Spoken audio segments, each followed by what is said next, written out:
Welcome to the Charlotte CBMC podcast, a series of candid conversations with area business and professional men. In this series, you'll hear how CBMC has connected businessmen to God, His Word, and each other, equipped them to grow and become godly leaders at work, in their community, and at home. Now, let's join our host for this episode of the Charlotte CBMC podcast. Well, hello, Charlotte CBMCers, and welcome to another episode of the CBMC Charlotte podcast. I'm your host, Bratti, Executive Business Coach, and I'm here with Chris Clay. Chris is a radio broadcaster, and he's a music producer. He owns the company New Soul Productions, Profiles, Video Transfers. His company's mission statement is interesting. It's to preserve your precious memories one frame at a time. He has various leaders and various teams that he works with to be able to come and help customers produce videos and music. His services are video, audio, file, and picture transfer. He transfers 8mm and 16mm film in slides, and he services North and South Carolina. I always like to start this. His favorite verse in the Bible is one we Christians should be pretty well familiar with, and that is John 3:16.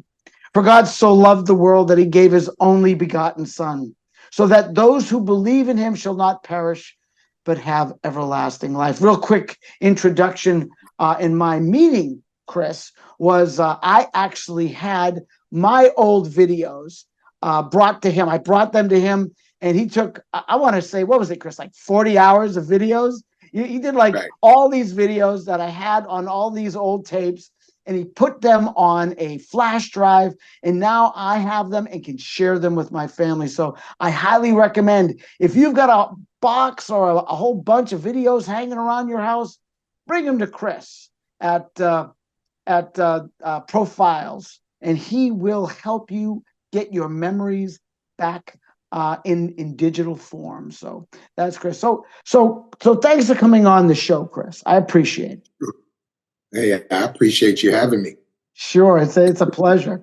Hey, Chris, could you tell me about basically how you came to faith and kind of just how you came to know God? Did you grow up in a Christian home? Did you come from an irreligious home? And what was that like kind of in your early years? Well, my parents were super religious, and, we had to go to church. We had to go to choir rehearsal. We had to go to Bible study every week. Choir rehearsal was once a month. We always were, if we didn't have anything to do with school or have a job, we were going to church. And at 18, after I left home to go to college, church became like the spare tire. I would go on Christmas and Easter and Thanksgiving. So you were a CEO Christian at the time, Christmas and Easter only. Okay. Absolutely. And so, went through life, and somewhere in my 30s, man, where, my mother and father were always on me about, you need to get back to the church. You need to get back to the church.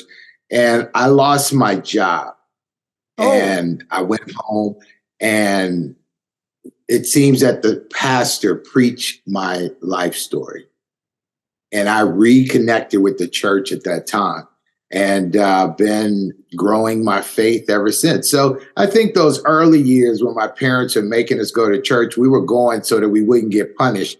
I don't know if we learned anything, but after I reconnected with the church, I think that's where my growth started happening, where I really started paying attention and really got to see God do some amazing things. So what kind of brought you away from the church? I know that a lot of young people get brought away from the church, but what was your story with being brought away from the church? Because you said that you kind of went through the motions, but then you kind of veered away, it sounds like. Right. Absolutely. Well, I think career, I felt like because of my career at that time, I was in the radio business. I was playing secular music, playing a lot of hip hop, a lot of R&B stuff. And I just didn't want to play with God, so it's like, I know I'm over here doing something that I probably shouldn't. And until I'm ready to give that up, then I should just stay away from it, man, and not play around with it. But then after talking to several pastors, they were like, nah, God put you there, man. That's where he wants you to be. But, and you need to be responsible there. You need to make sure that you're playing music that you would want your own children to hear. So they started giving me some balance with that. And then I got fired from my job. I was out of work for about 8 months. And I just went home and went to church with my parents. And the preacher, I swear. How old were you at this time? I was about 30 years old. Okay. And the preacher preached my life story right there, man. And I felt like my parents had told him, but I know they didn't. And so, he was like, hey, man, God has greater things for you. He's taking you from one thing to the next. You just got to have faith and all this stuff. And I rejoined church at that point with my home church. And that's where it all started happening, and I'm glad that I did, because in later years, as I've had to depend solely on my faith with, Hurricane Katrina and all that kind of stuff. Yeah, you'll talk to me about this. Well, no, before we get to that, let's kind of back up. So you're in a religious home. You're in a home where you have parents that preach the faith and live the faith, it sounds like, as well. Right. And a lot of kids at that age rebel and so forth. You go to college. What was your experience like in college? And being a Christian guy going into that arena? Well, I wanted to pledge. I wanted to join a fraternity. I wanted to go to the parties. I wanted to hang out, and then, to just really be transparent, I wanted to have a drink. I wanted to do a lot of stuff that my peers were doing. And I knew that those things just did not fit into what I never seen my parents do that. Right. So it was just like, I'm gonna live these two double lives. It's like when I go home, I'm gonna be that. And when I'm out here with these guys, I'm gonna be that. Right. Right. So you're kind of leaning towards the secular world, and you go into, Chris, a field that is riddled with potholes as far as absolutely faith. Kind of talk to me about that. Kind of talk to me about that because and I don't know if it was back in your day as bad as it is now, but there seems to be a lot of hostility towards faith. So what did that look like for you? Well, in the business of music, whether it be radio or records, there's a lot of drugs, there's a lot of fast women, there's a lot of alcohol, just a lot of this. I call it the devil's workshop, because it's got everything that your parents say you shouldn't be doing. It's filled with that stuff. So a lot of fast women, it was just, and those things were very attractive to a person that didn't have the opportunity to hang out and do stuff under my parents' thumbprint. It's like, oh, this looks pretty cool. I just want to get out here and see what it's all about, So I did some things. I never got in a drug thing, but I wanted to have a drink. I wanted to really just experience that and have that real college experience. But I always knew that I believed in God, and I always knew that God was with me. But at the end of the day, I was kind of pushing God to the side and saying, just sit over there for a minute. Let me do this and I'll come back. So if you were to talk to somebody who was, I don't know, a young guy who's thinking about going into the music business, okay, not maybe opening his own business like you have, but thinking of kind of going down that road that you were in, what kind of advice would you give that person? I would say, man, you got to be rooted. You definitely got to have a strong support system, because the record business, especially, as long as you're making them money, they'll give you whatever you want. If you get tired, they'll say, oh, we got a pill to make sure that you don't get tired. Take this pill and you'll be fine. So I would say you have to have a strong support team that clearly says, no, when you feel like you need to tap out, you need to tap out versus trying to let a company give you drugs or give you something that'll keep you going, because that same company that gave you that pill or whatever is the same company that will tear you apart as soon as you fall apart.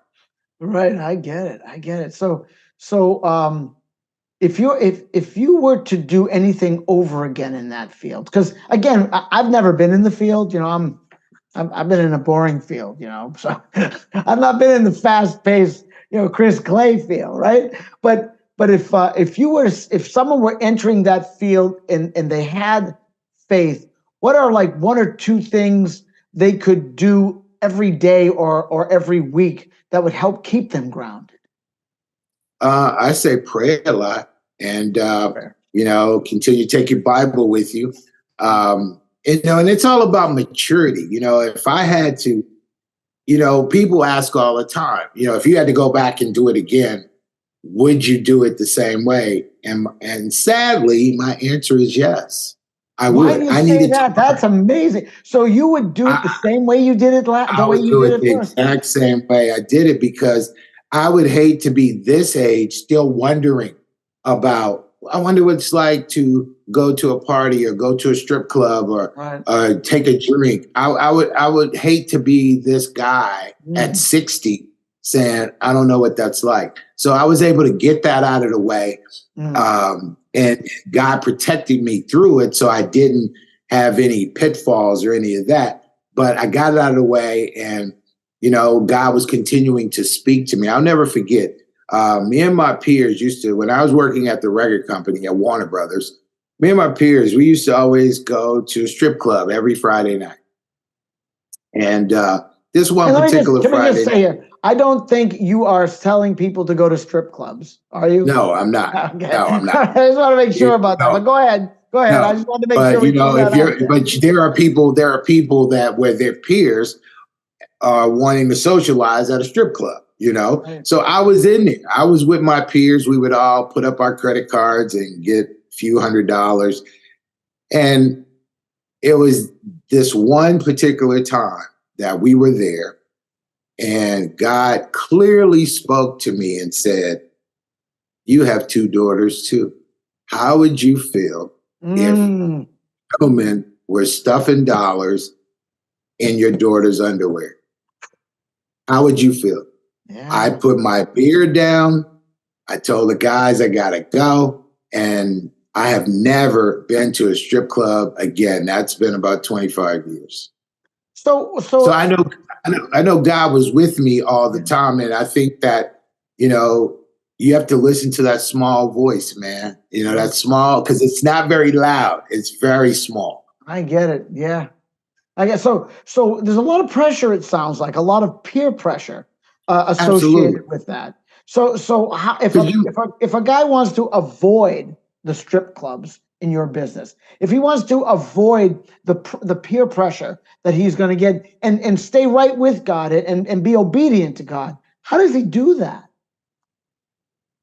Ooh, that's a tough one, man. I think that you have to have a strong constitution where peer pressure doesn't get to you. Right. I think that you have to know when to say no, man. And it's okay if people call me a square. It's okay if people say that guy's weird. It's okay. And I think that not many people, I know I wasn't at that time. I wanted to be a part of something. I wanted to belong. Right. So, I didn't want to be talked about. So I kind of followed the in crowd. Yeah. Yeah. And if you were, I would definitely say in this world today of what we live, I would probably try and shun you away from the music business. Like, go do gospel music. Don't do this. Oh no, don't do the secular stuff, because eventually, the label is going to say, hey man, you need to make records that are selling, because it's a business. So you need to kind of lose that Christian thing that you're doing. And, you need to really, make these kind of records. You want to make those sexual records, or, making sure that, you're fitting into where the world is going. And so I would clearly try and steer them away from it. Like, no, man, go over here on the gospel side. Go do country. Go do something else.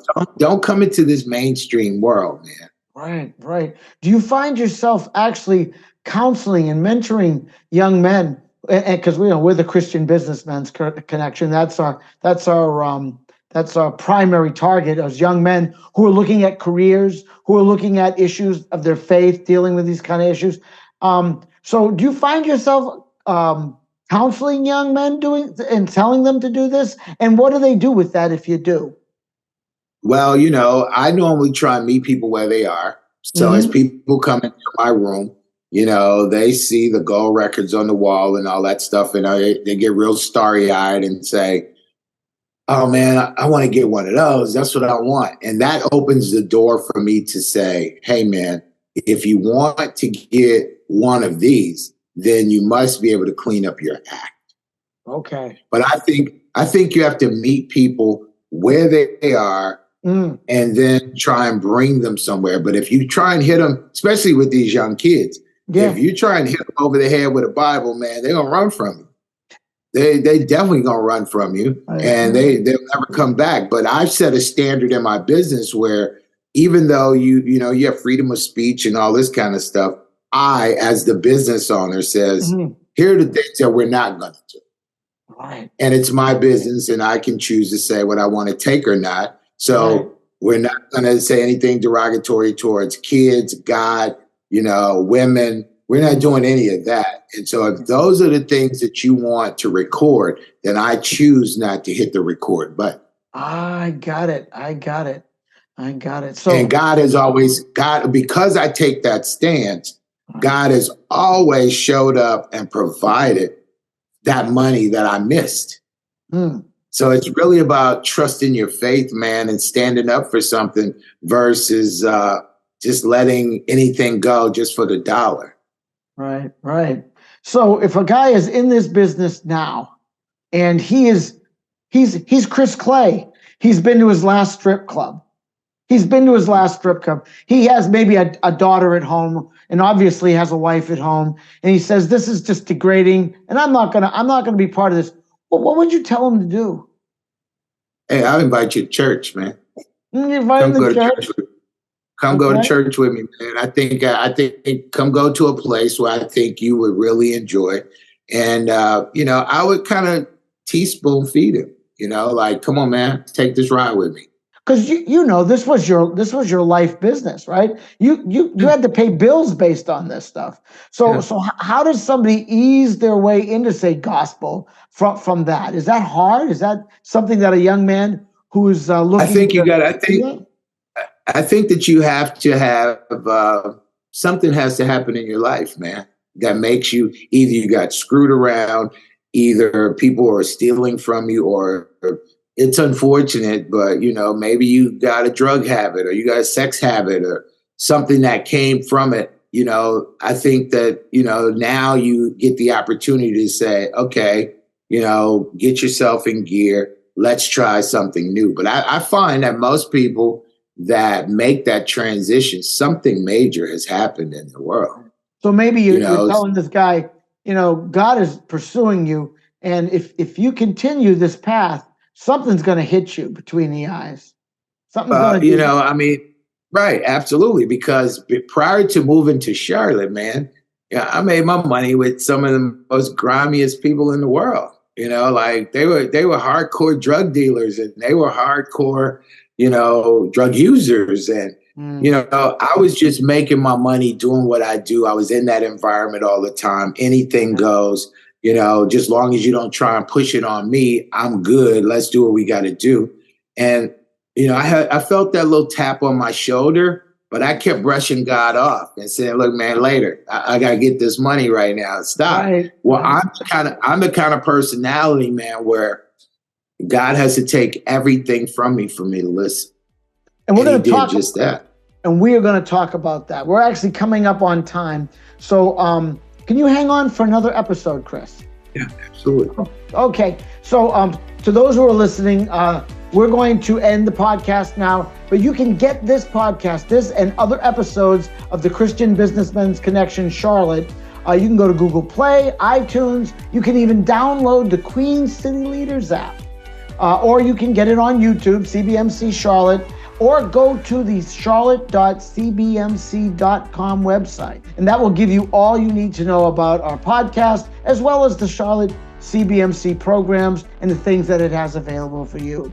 I want to thank Chris for the episode, and I want to thank you Charlotte CBMCers for this episode. Again, I'm your host, Brian Bratti, and you've been listening to the Charlotte Christian Businessmen's Connection podcast. Until next time, God bless and Godspeed. We hope you are blessed and encouraged by this episode. The Charlotte CBMC podcast is also available on the Queen City Leaders app. Now you can easily listen or watch and share these inspirational podcasts with others. Download the app at the Apple App Store or Google Play. For more information about Charlotte CBMC, simply type in the browser address line charlotte.cbmc.com. That's charlotte.cbmc.com. There you'll discover free resources to deepen your faith. Connect to one of the area's C3 groups that meet each week. For business owners, discover the Trusted Advisors Forum, where you can meet with other business owners and discuss how to grow your business spiritually. Finally, you'll learn about Charlotte CBMC sponsored events like the Queen City Leaders Summit Series. Please subscribe to this podcast so you'll know when new episodes are available. Like and share this podcast with other men and help us spread the good news of Jesus Christ throughout the Queen City. Join us again next time for a new episode of the Charlotte CBMC podcast. May you have a blessed and productive day working for the Lord. Thank you.